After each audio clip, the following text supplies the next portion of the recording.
My theory fits right in with that 17th century map, which points us to the northwest. We'll follow the path Manco Inca would have taken,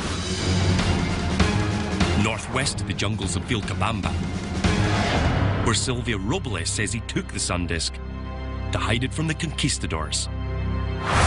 The only problem will be getting there. We're headed to an even higher elevation, deeper into the Peruvian rainforest. Well, guys, we're on the trail of Manco Inca. This is absolutely treacherous. You know, we've got mudslides coming in on the right. You know, maybe 1,000 foot down there to the river below. You know, I thought the Highlands of Scotland were crazy, but this is just unreal.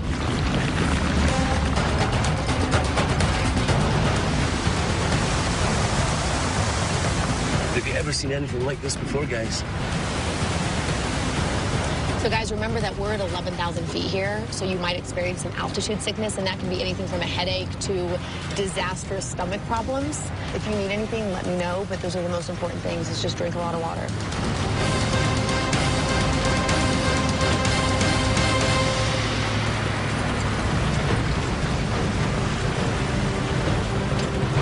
Hours into the jungle, we've hit a roadblock.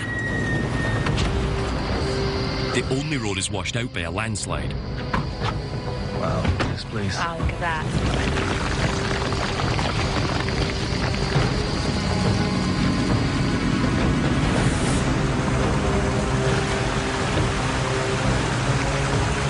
We need to find some other way to get across this gorge.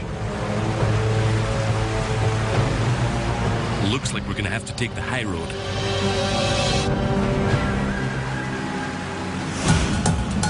So we convince a local construction crew to allow us to use a cable system set up to move their equipment. The downside, we're 500 feet above a charging Black River. All right, Jeremy. El Chino. Oh!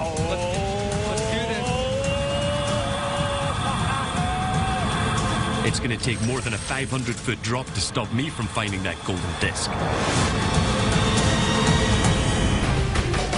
Following the clues from an Incan diagram, our quest for the golden sun disk has led us from the city of Cusco into the jungles of Peru.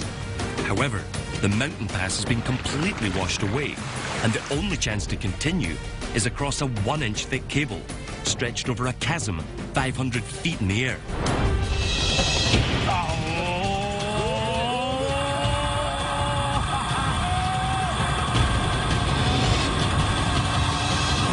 All right, guys. Thank you. Once the entire team is safely across, Thank you. Gracias. Kinga lines up some transport, and we're on our way to Vilcabamba, where we're scheduled to meet with the archaeologist responsible for everything in the region. Hopefully he's still waiting for us. Clearly we're going to be a little late. His name is Julio Alvarez, and he's an archaeologist who's in charge of this entire area. If anyone's going to be able to give us great information, it's going to be that guy. We are very, very lucky that we got him. After 2 more hours following the river deeper into the mountains, the road ends at a tiny village, where thankfully our contact is still waiting to meet with us. Julio Alvarez? Sí. Kinga? Ashley? Pleased to meet you. So we're tracking the sun disk of the Incas. I believe that Manco Inca may have taken it here when he fled from Cusco. Do you know anything about Manco Inca in this area? Sí, es muy probable que se haya traído. Yes, he said that Manco Inca did travel from Cusco here. There's a trail that takes us about 15-20 minutes from here. And there's a white stone area, which was one of the very last remains of Incan civilization up top. Is it a temple? Esta Hispana es un lugar sagrado, astronómico. The white stone area was the place where Manco Inca went to consult the oracle. An oracle. That gives an idea of some sort of connection to the heavens, just the sort of thing we're looking for. So we need to go and see this stone. Guys, we're moving out. White stone. Julio says white stone is an oracle. Remember the diagram? The rainbow in Incan symbology represents communication with the sun gods. An oracle miracle's very function. We hike higher into the mountains.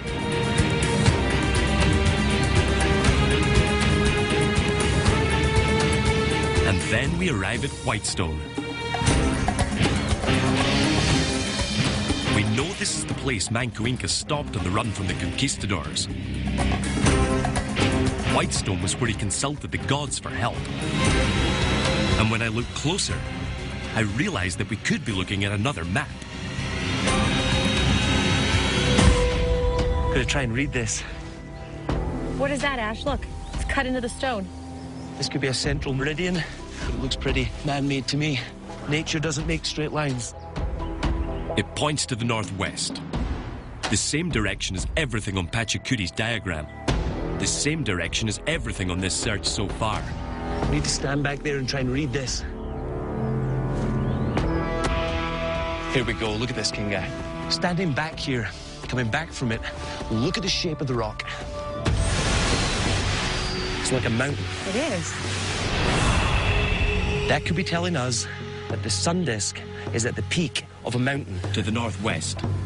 That there, listen, River. could be the river coming from the mountain.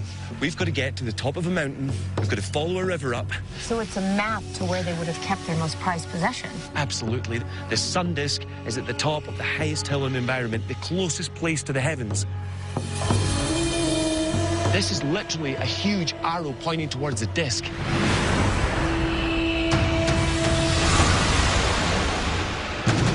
We've got to get to the top of that mountain. Julio. Un cerro que está relacionado al sol. Y la zona de que estamos hablando ahora de Incahuasi. He said there's an area which is at the highest point called Incahuasi, closest to the sun. It is perfect. That's what we're looking for. Everything there tells me to follow the river to the highest mountain in the area. So guys, we need to get up to Incahuasi. We're going climbing.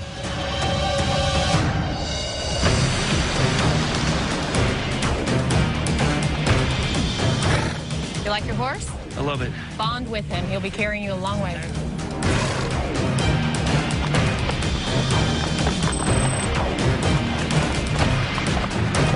Everything keeps pointing us to the northwest, which makes sense.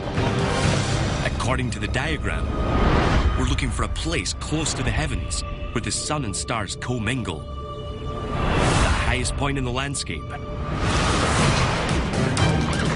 Incahuasi certainly seems to fit the bill, but it's going to take nearly 2 days to hike there. So we're spending the night here at the base.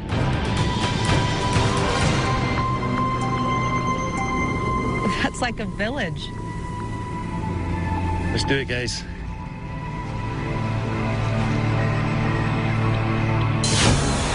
After a cold, wet night, we wake at dawn to tackle the daunting hike to the summit, to the most remote site in the Incan Empire. Look, Kinga, the river, just like on the map. And look, it leads up the mountain, just like the rock at Whitestone. The clues are all adding up. We need to get up to Incahuasi.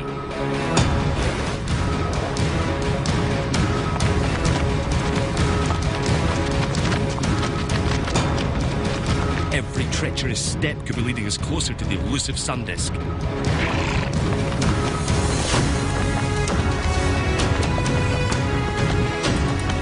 When it's too steep for the horses, we lead them.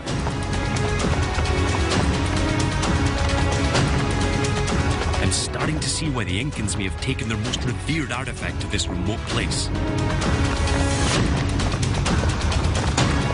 Eventually, the terrain gets so treacherous, we have to go the rest of the way on foot.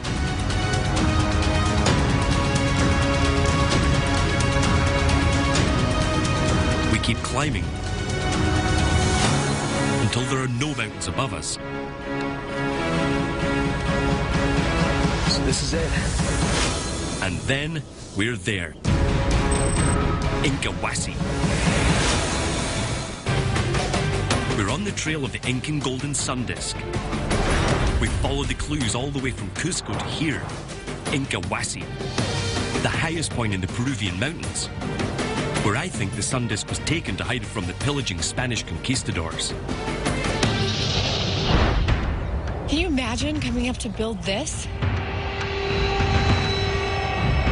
We're here on a relatively unknown mountain at 14,000 feet high.